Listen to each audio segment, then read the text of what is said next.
version of English, UK. I clicked UK. Is it? Yes, there are quite a lot of different English, but I'm Yeah. sure I clicked UK one. Yeah. Okay, so I'm going to introduce you, Jonathan, and we can Yeah. start. So, very good afternoon, everyone. My name is Akiko Ueno. I am an associate professor in marketing and the head of research cluster for human technology and innovation at the School of Management, University of Bradford. It is my great pleasure to introduce our distinguished speaker for today's lecture, Professor Jonathan Liu. Professor Liu is the Executive Dean of the International Business School in Sale, Manchester. He also holds the position of Adjunct Professor at the University of Wales, Trinity St David. Over 40 years of experience at several British universities, Professor Liu has a strong background in global management. His research interests are wide-ranging, including entrepreneurship, heritage, and performance management. He is a prolific scholar, having authored over 100 articles and several books on subjects like business management. Professor Liu is the editor-in-chief of the International Journal of Business Performance Management. He is also actively involved in several professional organizations, for example, serving as the chairman of the Board of Trustees at the Min-I London Institute and a council member of the British Academy of Management.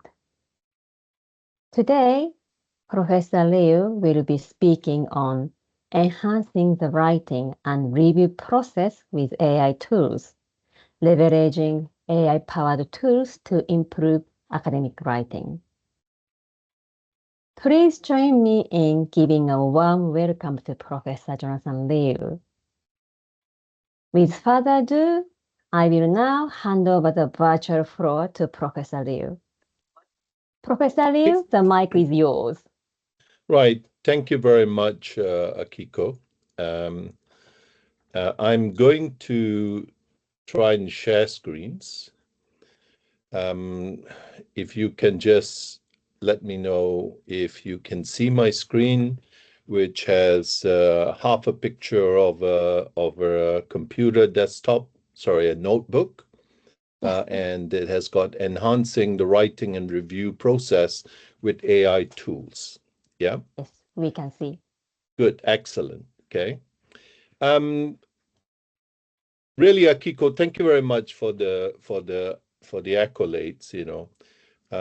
Can't be 40 years of experience when I profess only to be 36 years old. Okay. Of course, I lie a lot about my age. Okay. Good.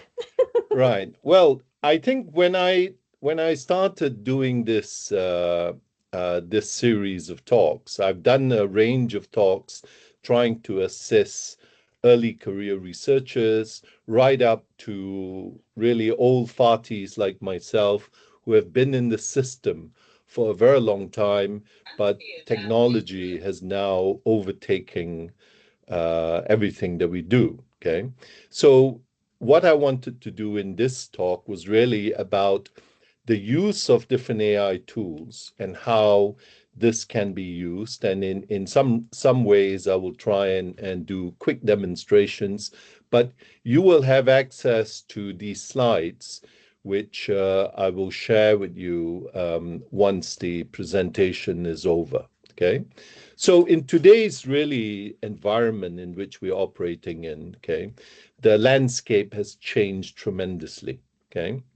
We are now literally at the mercy of technology. Okay. And this is most frightening when we start looking at what is happening in the academic world.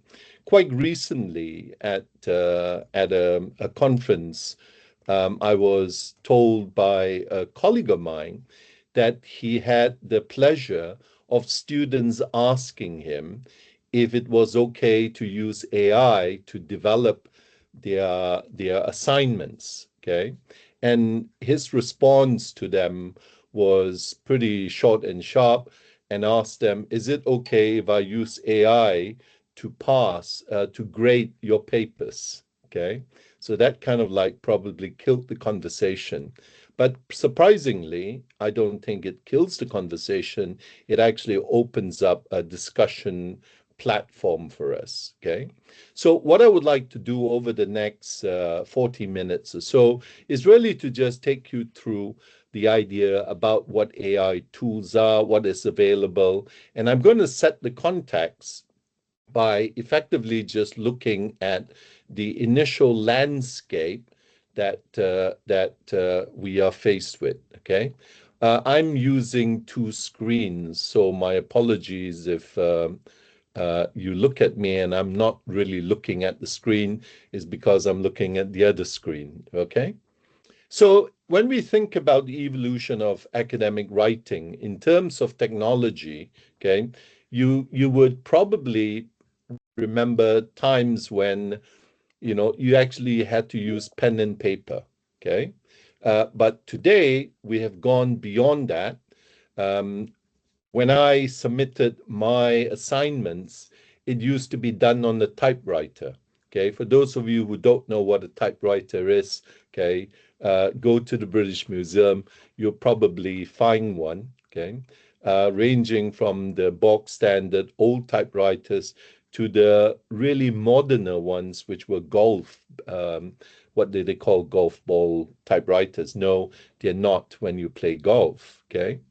But where we are today is very much at the AI revolution. Okay, so from this slide, you will see where we have gone from pre-digital era to where we are today, which is really the use of AI. Okay.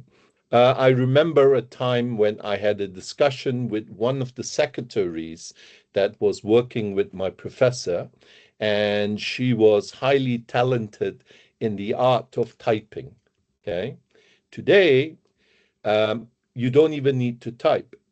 You could, technically speaking, speak into your Microsoft um, document, and it would type for you as long as you enable speech and as long as your computer has a microphone. Okay, so we are where we are today, and we are really quite quite far ahead. Okay, so what are the common challenges that academics are faced with?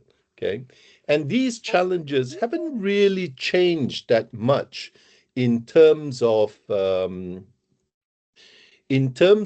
technology. Okay, but it has also transformed the way in which we think and we work. Okay, so the time constraints are still there. Okay, and you will also find that things that haven't changed. For example, with my doctoral students, when we talk about writing a thesis, they are always pretty flabbergasted. They're pretty surprised when I say to them that any thesis really only has about 5 or 6 sections. Okay. And this hasn't changed as long as I can remember. Okay. In the sense that when you think about the thesis or a doctoral uh, um, thesis, you would have introduction, you would have methodology, you will have literature review, findings, discussion, and then conclusions. So by and large, that hasn't changed. What has changed, okay, is the language in which we use. And for a lot of the students that I've engaged with, myself included, English was not really a first language. English was not the mother tongue. Okay, although I would say that I grew up in Malaysia, I went to a Christian church, so a Christian school. There was Church of England, and I really couldn't speak any other language well except English, until of course I came to England and found that I couldn't speak English either. Okay, but the reality is language precision comes from us reading and understanding. Okay, so what I would certainly encourage everyone to do is, you really need to understand what the English language terminology is like. Okay, and it is always going to be challenging because um, it is different. And quite recently, I saw a TikTok presentation on why English is so difficult because it incorporates a range of languages and words that are actually not English. Okay, they are either French, or they are German, or they are Latin. Okay, right. So the common challenges, therefore, in academic writing, and I'm going to restrict myself to just this area of writing, the journey that you're on, then is really about structural issues. It's really also about citation and how you manage citation. And of course, citation management today is easily easier to be done because you have a range of software that allows you to do that. Okay. So let's start off by basically looking at the style of writing. Okay. And again, AI is able to help you here. Okay. Um, how many of you have heard of Grammarly? How many of you have used Grammarly? And how many of you have actually now not just used Grammarly, but have also used Microsoft and, what is built into Microsoft? Okay. Almost all the software for word processing today actually has some element of AI built in. Okay, my favorite when I was a student was something called a thesaurus. Okay, because I could I could have a range of words that had the same meaning. Okay, so for me at that time I was young and foolish, although now I'm just old and foolish. Okay, I found the choice of other words, okay, was really very important. But of course, if you are going to use things like Grammarly and all, you have to also bear in mind that it might come out with a word that's really not suitable.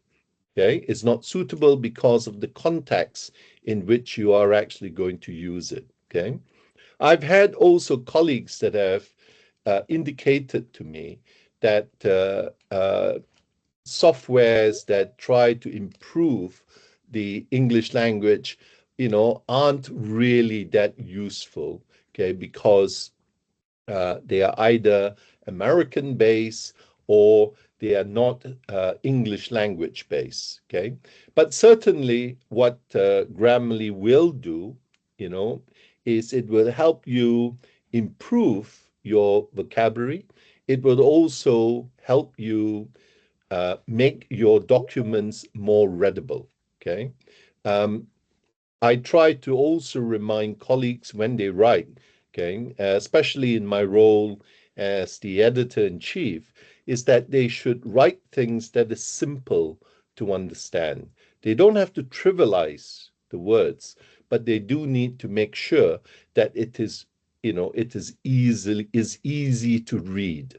Okay, because if readability makes it very difficult, then you are going to lose your audience. Okay, so one of the tools, Grammarly, will certainly help you do that. So you're now in a position where you are able to just write like the English, even though you may not have lived in the United Kingdom, for a long time because of the intervention of AI. Okay. What is also, I think, very useful with AI is you are able to use it to perhaps you know um, increase the work rate, your own productivity. Okay, I remember when I first started doing my PhD, I was asked to do a literature review. It took me about 6 months to just collect and check that I had the reading material. And that was being at the library almost every day for about 2 to 3 months. And then, of course, having to order these articles because the library that I was at didn't hold all of them. Okay. Today, you can probably, do a initial literature search in a matter of minutes. Okay. Now, I'm not saying that the search would be spot on, but certainly you would be able to synthesize out a much larger volume of articles than you would have had before. Okay. But nonetheless, that doesn't mean, okay, you are going to get things done correctly. My advice is if you're going to use AI to help you identify the articles to read, you still need to read them. Okay. Although one of my students, rather ingenious fellow, decided that he would put 2 or 3 of these articles into ChatGPT. I don't know which version, okay? And all he did was he put up the prompt to ask it to discuss, compare, and identify the salient features of the paper and what was interesting and what things where the gaps of knowledge were. Okay, and I thought, great stuff. But I did ask him, did you actually understand all the responses that had come out of ChatGPT? And he confessed to me that he didn't. So I said to him, maybe what you should do now is go and actually read the papers. Okay. Then you will find out whether ChatGPT actually makes sense or not. Okay. Another use, okay, of artificial intelligence is actually helping us to organize and structure our discussion. Okay, so what has always been very useful that I found in using a range of the AI tools is really about getting an analysis initially done to ensure that I am following the right areas of discussion. Okay, this could then be done by looking at the flow of the analysis that has come out. I mean, for example, in some of the work that I've done on heritage, okay, the interesting thing about heritage is very historical based and there are timelines. Okay. And when you are trying to investigate different theories that have been developed, it's actually quite useful at times to take a timeline approach. Okay. To see how different theories have been created and how they came about. And in doing so, you can then also map that with the literature and papers that have been written to do those arguments. Okay. So, doing some form of structural and organization assistance using AI is what quite a lot of students are able to do today. But I don't think they are using it to the best of their ability. Okay. And certainly for us academics, in terms of getting our teaching areas done more accurately, or making sure that we cover all the different bases, then certainly the use of AI assistance, would become beneficial.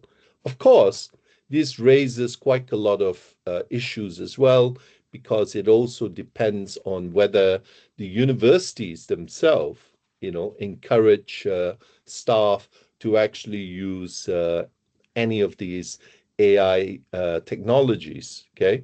And I think the jury is still out because you will still have some that say, no, it is wrong, and they take the moral high ground. But then on the other hand, you have others that won't defend the position, but they will just do it anyway. Okay. So this is really a matter of your own choice. Okay. And my personal view is if you are using it, then disclose it and explain to people how it is being used, because if you don't, then it could lead to the technology being used in an abused way. Okay. Okay.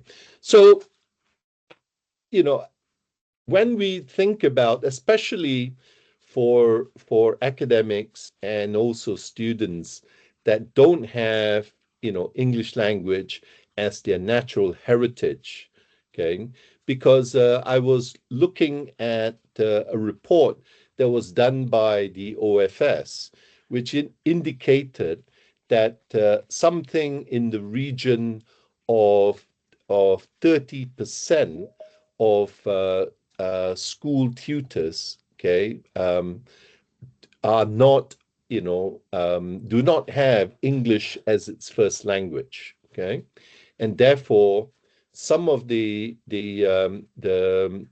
terms that are used and how we express things may become problematic. Okay, an example I can give you was when I was doing some work with the British Council in Hong Kong.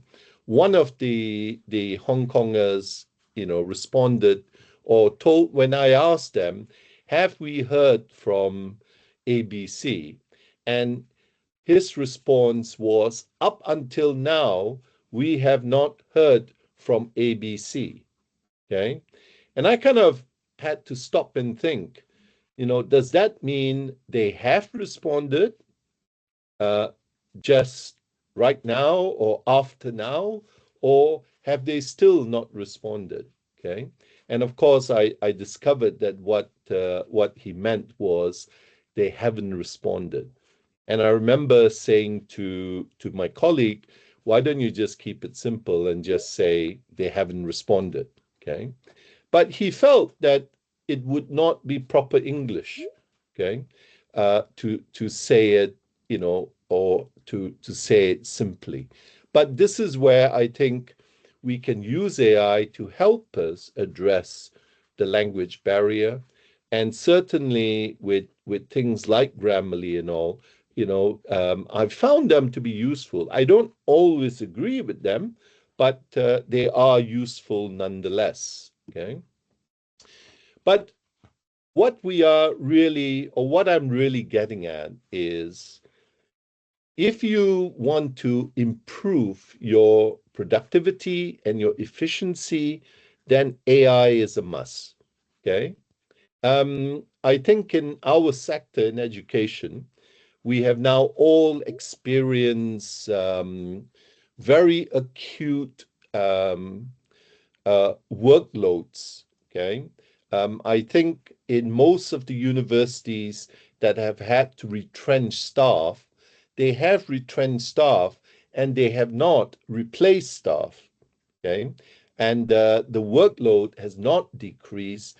The workload has now just been shifted for those that have stayed behind. Okay. And this is, of course, a big issue in my mind. Okay. Basically, because as we progress, okay, are we actually going to get, academic staff that are more productive, and will they be the ones that will actually benefit, from staying behind? Okay. In this chart, what I'm trying to show, and I've got a reference for this somewhere in my documents, but what it basically is telling you on the productivity and efficiency benefits, okay, of using AI in one form or the other. So there is a 30% time saving, okay? Recently, I found a particular software that could help me create teaching slides. Wonderful. Okay. Because what basically then happens is I put into the AI the title of the project or the module I'm supposed to teach, along with all the information that I want it to do, it will actually then generate, and I give it some parameters like how long the lecture is going to be, what sort of examples I want to use, and so on and so forth. Okay. Now, why is this important? If you were one of the staff that was left behind, okay, because you survived the retrenchment, okay, or because you couldn't afford not to have a job because you have, kids to feed, you have a mortgage to pay, then certainly you are going to come under pressure, okay? And this is where using the new technology, okay, will actually force us to rethink through what we're attempting to do, okay? Other things in terms of productivity benefits are, there's less of errors that are being made. Things like spelling mistakes on slides. Okay, I for one, for many years, okay, would put up a slide and then notice, during the lecture that I've actually misspelled something. Okay. And then the question is, do you think the second time I used the slide, I have gone and corrected it? Okay. I put my hand up because quite often I don't. Basically because you're under pressure all the time. Okay. And when you do spot a mistake, unless you correct it almost immediately, it becomes very difficult to try and do a follow-up. Okay. But more importantly, our slides are updated all the time. Okay. And this is where AI technologies help us. Okay. So, for example, if you were using any software that created teaching slides, okay, and you had rewritten your lecture notes, I do know that some of you do that, you are then able to actually go and regenerate and improve on what you have done. Okay. All right. What this now leads us to, okay, is really very much about what tools are available. Okay. I haven't used all of them. The data that I collected was from three different sources, okay? And actually, the Institute of Education, along with several others, have actually shared this data. And what I've done is I put it into hopefully a neat chart. Okay, so these are 10 of them. Of course, you guys know about ChatGPT, and this one is ChatGPT 4. There is also ChatGPT 5. Okay. And I've been told that ChatGPT 5 is more powerful because it tries to not make things up when it doesn't know the answer. It will actually tell you or indicate to you that it's not something that it has 100% understanding on. Okay.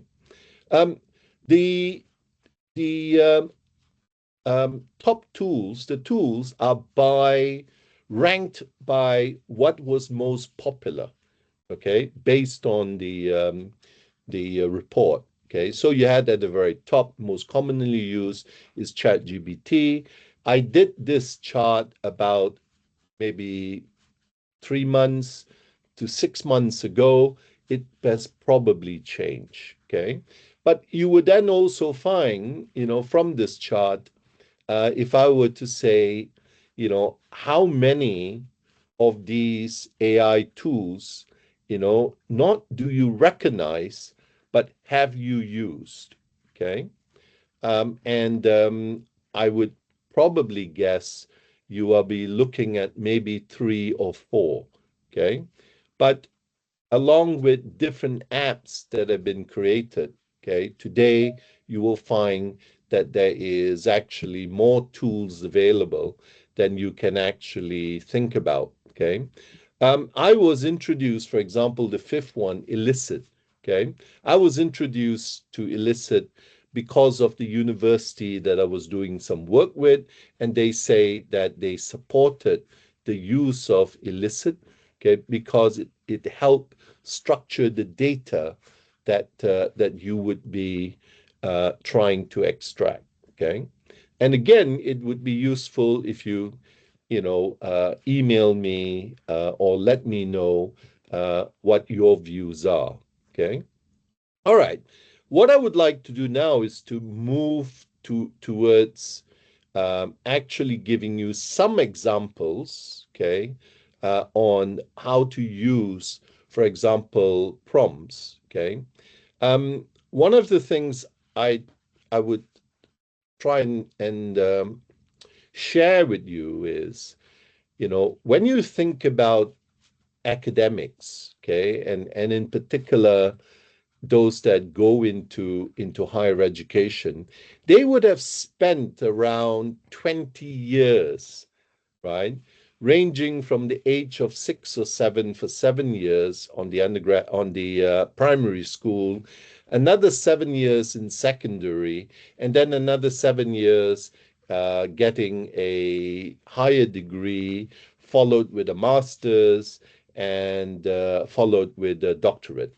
Okay, so for 21 years, okay, or 20 years, the poor students actually taught, what is the answer?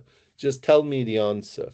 So it is not surprising that by the time the student graduates and goes and look for a job, they are actually just having answers looking for problems to fix. Okay.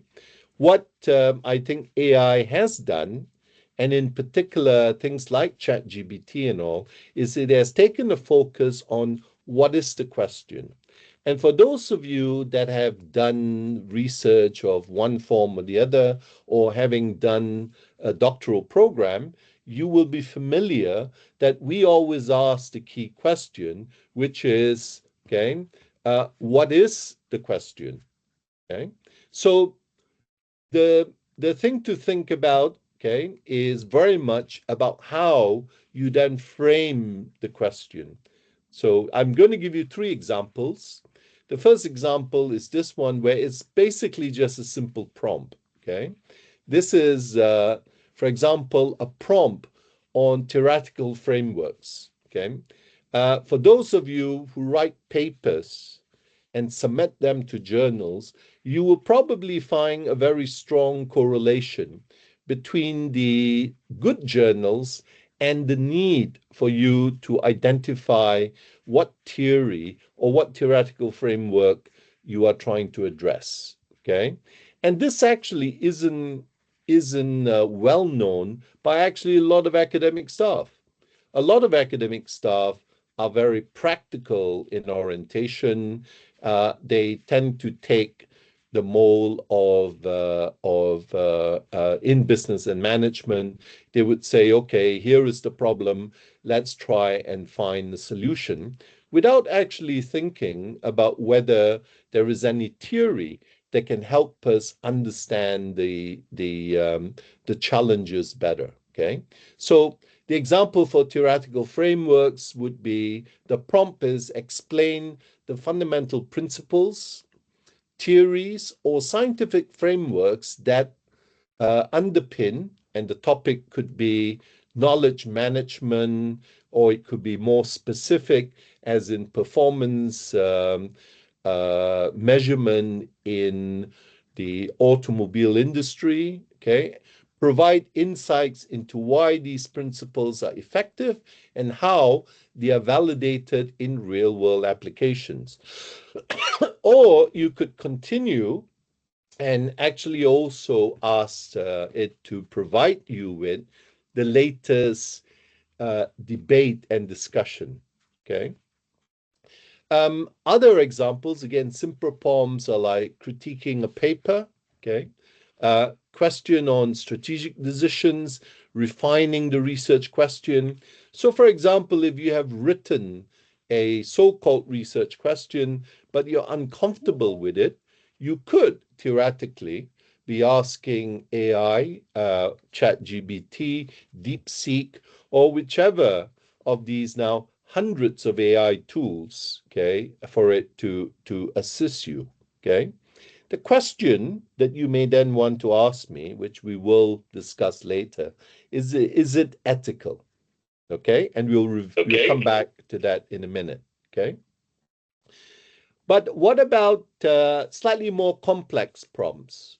Okay, so here is one that is slightly more complex, and the critical engagement question is, all right, revise this section to critically evaluate the source use, not only summarizing what each author said, but also comparing their methodologies and so on and so forth. Okay.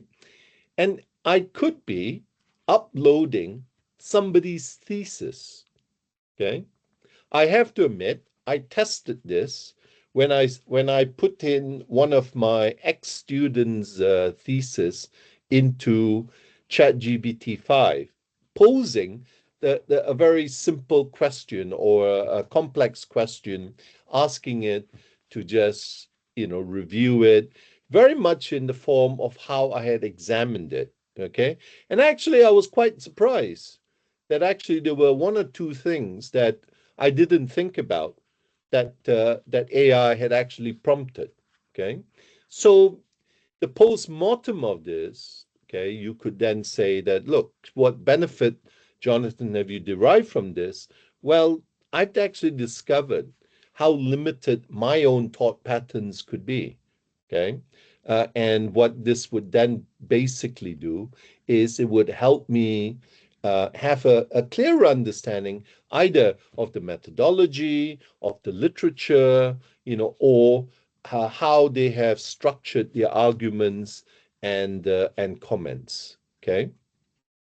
Right. So if I now move on, okay, you can always test this later on, or if you have, like most people do, they might have done the screenshot, then use the prompt that I have put into place. Okay. What I want to do now is basically go back to this question about ethical consideration. Okay, and what the limitations are. Okay. There are, fundamentally several areas of contention. Okay. And again, it's not about right or wrong. It would never be that simple. Okay. I remember a time when I started school and I got my knuckles rapped, by the teacher because I was using a calculator, all because my father was rich enough to buy me a calculator, and because I think he also understood that my maths was pretty bad, he said, here, son, use a calculator. Okay. But that put me off doing any maths in school because the teachers would say that's cheating. Okay. I think today you walk into any school, okay, you will find that all the kids, okay, are actually using calculators. Okay. And they are not just for very simple or trivial calculations. They're really for quite sophisticated ones. So the question that I would have for you is, where would AI be? How would we be using AI in 5 years' time, in 10 years' time? Okay. Would we still be debating this ethical issue? Okay. For me, I think the most important thing about the ethical consideration is whether you declare and you disclose. And this is always very tricky, okay? Because in most journals today, they say that they do not condone any use of AI, okay? Which makes it pretty challenging because if you are using Word, for example, to write your paper, and it does spelling correction for you, do you declare that? Okay. You might probably say, well, spell checking was done. Then what about the use of thesaurus for alternative words? Do you then disclose that? Okay. If you use Grammarly, do you then disclose that you're using Grammarly? So there is, okay, a range of these questions. Okay. But these are things that you have to decide for yourself. Okay. Um, the other challenges, which is really more profound, is when you upload for your documents to be checked, even with Turnitin, okay? Um, will the information be attributed to you? Okay. Um, can it be accessed by third parties? Can it be accessed by people that you do not want them to look at the work that you've done? Okay. Or vice versa. And this is also, I think, at the heart of the debate about open access. Okay.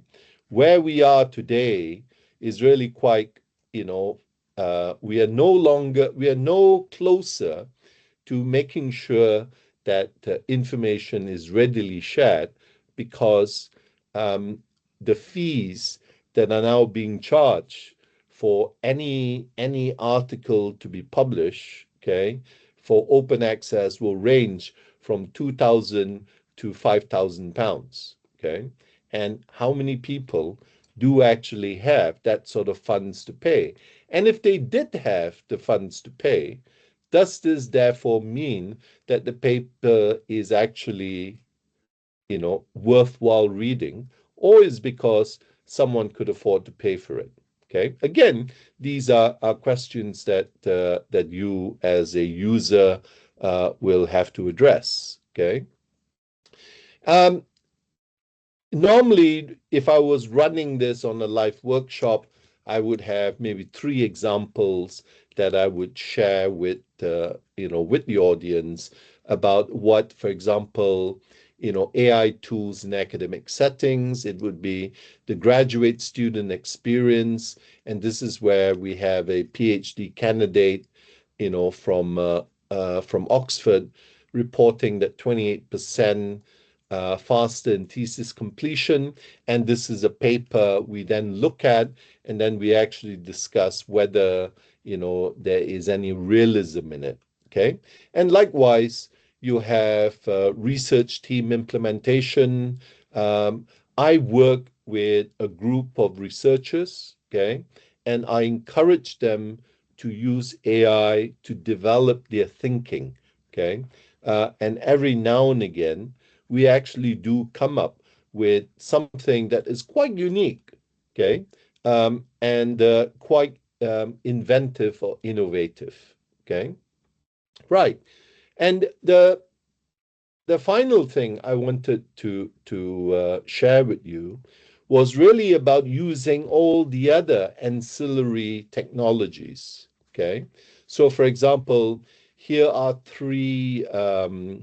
There are three YouTubers. Okay, you will notice the one at the very bottom, Mark Saunders. Okay, Mark is a fantastic friend of mine, and I am delighted to say that he creates some rather boring research methods slides, but the content is fantastic.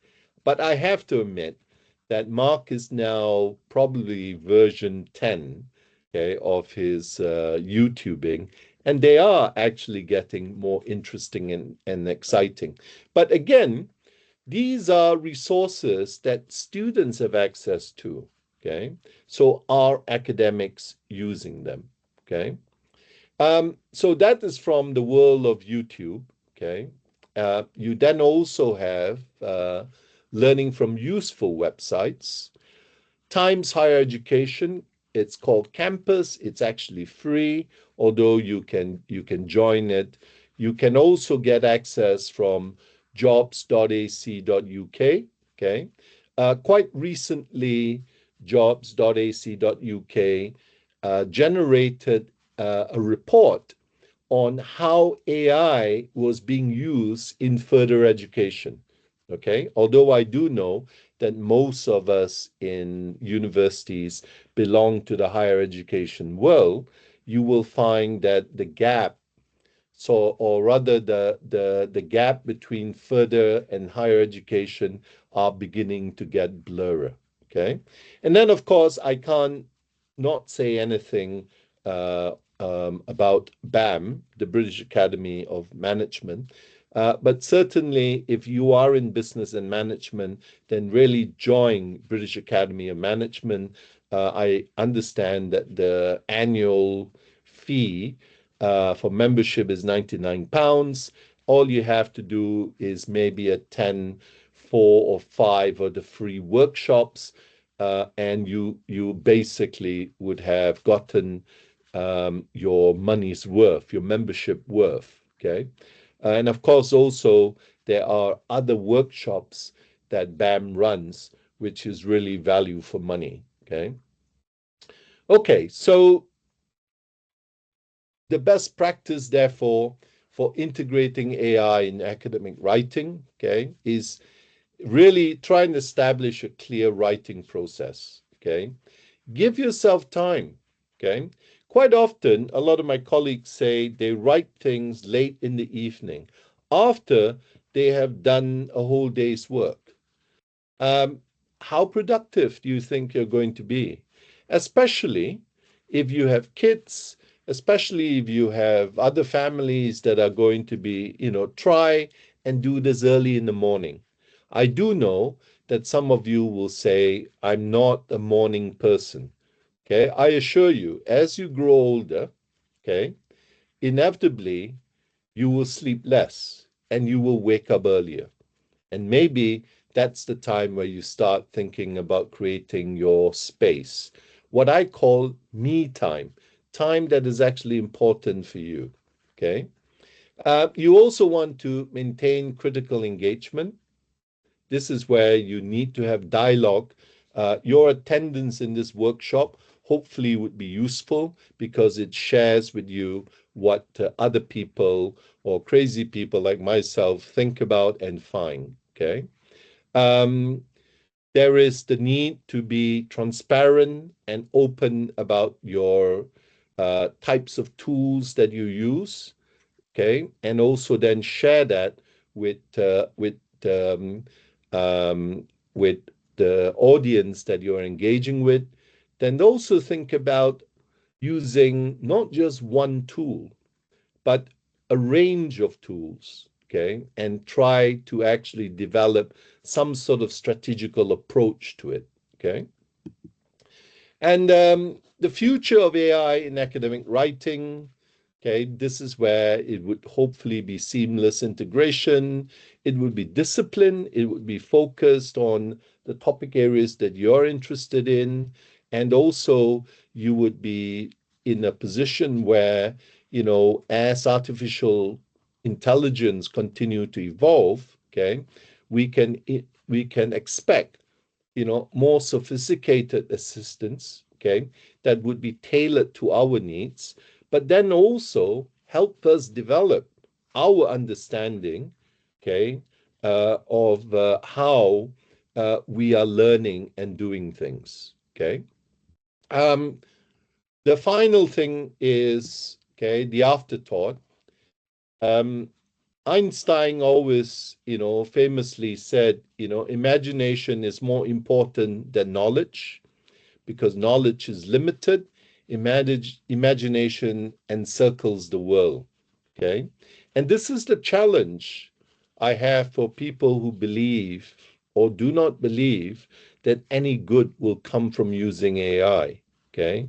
It is not the process of information. It is how we use that information and how we actually create things through our own imagination. Okay. And then finally, probably the most famous is Donald Rumsfeld, okay, who argued that there are unknown unknowns. Okay. This was the time when he was the Secretary of Defense for George W. Bush. Okay. And I am trying to operate in the later quadrant where we have things we are neither aware of nor understand. Okay. Because what we know, we don't know, isn't going to hurt us as much as what we don't know, we don't know. Okay. And for that, I bring my talk to an end. And I am very happy to take any questions or discussions that you may have. You can email me. I think if you find me on LinkedIn, since you know what I look like, you can either find me at the International Business School, or you can find me at Mengai, or you would find me on the LinkedIn. Okay. Or also, if not, you will find me at the University of Wales, Trinity St. David in London. Okay. So I'm going to end my talk or end the slide sharing now and revert back to um, the discussion. Okay. Thank you, Jonathan. So if you have any questions, you could either unmute yourself or you could write in a chat. So earlier on, I picked up few questions in the Yeah. chat. The first one was when you were sharing productive and efficiency benefit slide, the question was where the numbers come from, like a percentage. They had come from a report that that I had picked up. Okay.